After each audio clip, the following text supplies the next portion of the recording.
वहीं श्रीगंगानगर के भी हाल कुछ ऐसे ही हैं। यहाँ पर 10 दिनों के अंतराल में ही जिला मुख्यालय पर 1 वर्षों पुरानी जर्जर बिल्डिंग धराशायी हो गई।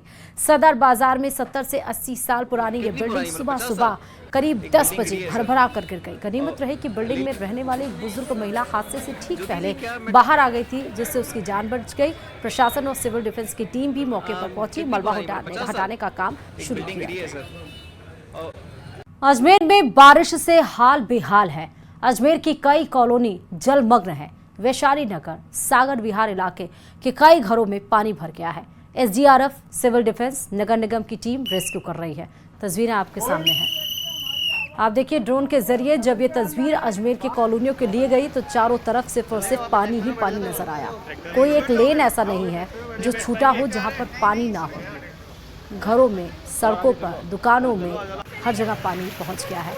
एसडीआरएफ, एनडीआरएफ, नगर निगम के अधिकारी सब मौजूद हैं। बचाव कार्य किया जा रहा है। जो लोग इस बारिश के बाढ़ में से जूझ रहे हैं। भाई यहाँ से यहाँ तक ही और कहीं से लाए थे अंदर से? क्यों 2 मिनट रुक के कर लो। माइक शानदार है। कोई नहीं कोई भी व्यक्ति हमारी आवाज सुन रहा हो घरों के तो आप ये देखिए, ये आपको अजमेर की तस्वीरें दिखा रहे हैं। चारों तरफ सन्नाटा इसलिए पसरा हुआ है क्योंकि चारों तरफ पानी है। लोग जाएं तो जाएं कहां? और आगे चलो। अजमेर में 2 दिन से हो रही भारी बारिश के बाद जनजीवन पूरी तरह से अस्त व्यस्त हो गया है। इस वक्त हम सागर विहार कॉलोनी में हैं। आप देखेंगे तस्वीरें, करीब 3 से 4 फीट के पानी में लोगों को रेस्क्यू करने का काम यहाँ पर किया जा रहा है। एसडीआरएफ की टीम जो है जहाज, जो नाव के जरिए हों या ट्रैक्टर के जरिए हों या फिर जेसीबी के जरिए हों, इन सभी को रेस्क्यू कर रही है, जिससे कि आम जन को सुरक्षित रूप से बाहर निकाला जा सके। टीम पूरी जो है तैनात है अलग अलग स्थानों पर, और इसके साथ ही प्रशासनिक जो अधिकारी हैं वो भी मौके पर जो हैं तैनात हैं। अलग अलग स्थानों पर रेस्क्यू का काम यहाँ पर लगातार किया जा रहा है, जिससे कि लोगों को सुरक्षित निकाला जा सके। इस कॉलोनी में करीब 200 मकान हैं ऐसे हैं जो डूब क्षेत्र में आते हैं, और उन पर जो है पानी की जो मार है वो देखी जा सकती है। आप देखेंगे एसडीआरएफ के जो टीम के लीडर हैं वो यहाँ पर जो है करीब उनके कमर तक जो है पानी है, और उसी बीच जो है वो इस पानी के बीच पहुंचकर आम जनता को सुरक्षित करने के लिए यहाँ पर पहुंचे हैं। वार्ड संख्या 7 में आती है, और वैशाली नगर के जो है ये इलाका आता है जहाँ पर बड़ी संख्या में जो लोग हैं वो फंसे हुए हैं। ऐसे में स्थानीय प्रशासन वो जुटा हुआ है पूरा का पूरा उनको बाहर निकाला जा सके। करीब 3 से 4 फीट जो पानी है वो यहाँ पर जो है उनको बाहर निकालने की कार्रवाई यहाँ पर की जा रही है। आप देखेंगे जो घर हैं वहाँ से ट्रैक्टर से के माध्यम से जो है उनको रेस्क्यू करने का यहाँ पर काम किया जा रहा है। साथ ही उन्हें जो है सुबह से ही जो है कुछ न कुछ पहुँचाने का प्रयास भी किया जा रहा है, जिससे कि सभी को कुछ न कुछ मिलता रहे। और ये पूरा इलाका जो है वैशाली नगर के सागर विहार इलाके में पड़ता है। कहाँ सभी से पूछा जा रहा है कि किस तरह से कोई है तो उनको फंसा हो तो उनको निकाला जा सके। आप देखेंगे ट्रैक्टर के जरिए इनको निकालने की कार्रवाई यहाँ पर की गई है, जेसीबी यहाँ पर लगाई गई है, लोगों को सुरक्षित निकाला जा सके। क्योंकि आप देखेंगे घरों की छतों पर जो है लोग मौजूद हैं, बाहर जो है आना जाना यहाँ पर सभी का मुश्किल होता जा रहा है। तो 2 से 3 फीट का जो पानी है वो यहाँ पर जो है आपको देखने को मिलेगा। एसडीआरएफ के जवान हमारे साथ हैं, अधिकारी हमारे साथ हैं, उनसे बातचीत करते हैं। क्या किस तरह से आप निकाल रहे हैं सबको? हम बोट के जरिए निकाल रहे हैं जो व्यक्ति फंसे, जिन घरों में पानी भरा हुआ है, और उनको सुरक्षित स्थान पे ले जाकर छोड़ा जा रहा है। कितने लोगों को अब तक रेस्क्यू किया है? हमने 42 व्यक्तियों को सुरक्षित स्थान पे पहुंचाया है। क्या स्थिति देख रहे हो जब आप यहाँ पे देख रहे हो? स्थिति गंभीर है। करीबन 3 से 4 फीट के आसपास पानी भरा हुआ है। 3 से 4 फीट जो है पानी यहाँ पर भरा हुआ है और स्थिति काफ़ी विकट है। पटवारी भी है हमारे साथ, उनसे बातचीत करते हैं, उनसे जानते हैं क्या स्थिति, क्योंकि समस्या लोगों के सामने यहाँ पर बनी हुई है। कहाँ कहाँ आपने रेस्क्यू किया है, कितने लोग अब तक बाहर हो चुके हैं? अभी तक रेस्क्यू में 40 से 50 लोगों को रेस्क्यू किया गया है, और ये वन विहार है, सागर विहार है, गुलमोहर कॉलोनी है। इन सारी कॉलोनियों में ये जो झील के किनारे बसी हुई है, इनका ड्रेनेज सिस्टम सही नहीं होने के कारण पीछे की तरफ जो ढलान की तरफ झील आ गई वो पूरी लबालब भरी हुई है, तो पानी निकल नहीं पा रहा है। इस कारण इन कॉलोनी में हर साल जब भी ज़्यादा बारिश होती है तो ये समस्या थोड़े रूप में थी, इस बार और ज़्यादा विकट रूप में ये सामने आई है।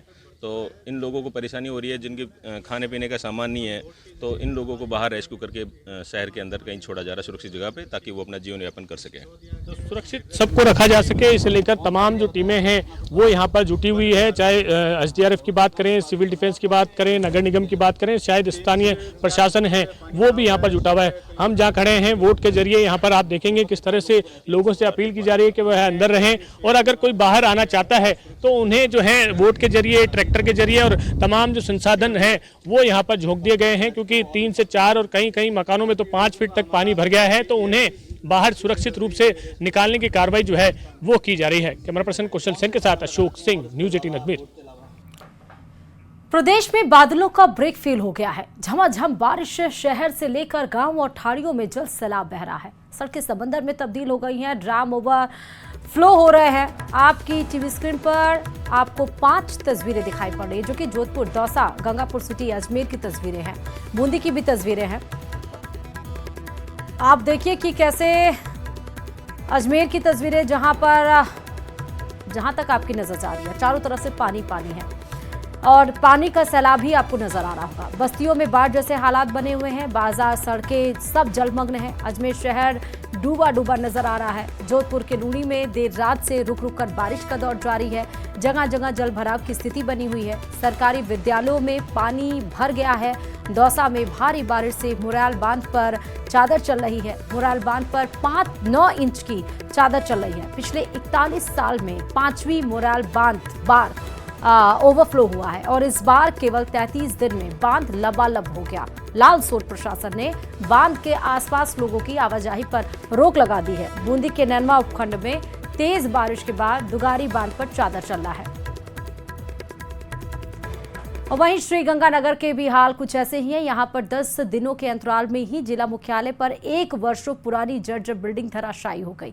सदर बाजार में 70 से 80 साल पुरानी ये बिल्डिंग सुबह करीब 10 बजे भरभरा कर गिर गई। गनीमत रही कि बिल्डिंग में रहने वाली एक बुजुर्ग महिला हादसे से ठीक पहले बाहर आ गई थी, जिससे उसकी जान बच गई। प्रशासन और सिविल डिफेंस की टीम भी मौके पर पहुंची, मलबा हटाने का काम शुरू किया। 2 की दूरी से खबर है, पानी की तेज बहाव में 2 बाइक सवार बह गए। एक को सुरक्षित बाहर निकाल लिया गया है, दूसरे की तलाश जारी है। दूनी नगर फोर्ट स्टेट हाईवे पर चांद सिंहपुरा का ये पूरा मामला है। टोंक से घाड़ दोनों बाइक सहित सवार जा रहे थे। सूचना मिलने पर दूनी पुलिस मौके पर पहुंची है और साथ ही साथ लोगों की मदद से भगवान जांगड़ को बाहर निकाला गया, लेकिन किशन लाल जो दूसरा शख्स था वो तेज बहाव के बीच बह गया। तहसीलदार नरेंद्र पापड़िया, सीओ राम सिंह समेत पुलिस जाब्ता तैनात है। सिविल डिफेंस की टीम रेस्क्यू कर रही है। एसडीआरएफ को भी बुलाया गया है, जो मौके पर पहुंच गई है और रेस्क्यू कर रही है।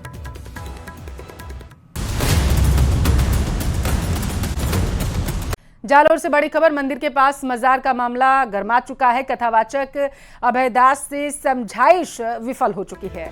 जालौर के स्थानीय संतों की समझाइश विफल हुई है, ऐसी जानकारी है। शांतिनाथ अखाड़े के संतों और प्रशासन ने समझाइश की। कथावाचक को समझाने आए संत वापस लौट गए हैं बेरंग।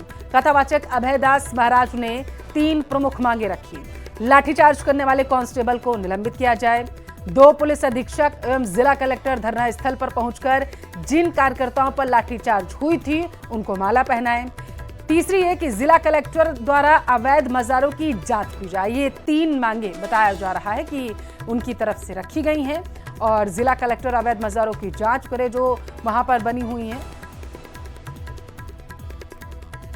जो हमारी सरकार है उससे अधिकार से मांग। पहली मांग, हम सभी जन समूह के साथ भले 2 लाइन बना के जाएंगे, बायोसा माता जी मंदिर का दर्शन हम सभी मिलके ही करेंगे। दूसरी मांग, जिन बालकों को पीटा है कलेक्टर और एसपी आकर उन सारे बालकों का ससम्मान माला पहना करके स्वागत करें। और तीसरी मांग, जो अवैध बाजारें हैं उसकी जांच का आदेश कलेक्टर लेकर के आ जाए, ये मांग है। तो आपने कथावाचक अभय दास को सुना। उनकी तरफ से 3 मांगे स्पष्ट तौर पर व्यक्त कर दी गई हैं। उन्होंने कहा है कि जब तक ये 3 मांगे पूरी नहीं होती हैं तब तक वो इसी तरीके से अपना आंदोलन जो है वो दर्ज कराते रहेंगे। मजार का मामला लगातार तूल पकड़ता जा रहा है। बताया जा रहा है कि मंदिर की छत पर अभी कथावाचक अभय दास मौजूद है। उनके समर्थक बड़ी संख्या में वहां लगातार जुटते जा रहे हैं।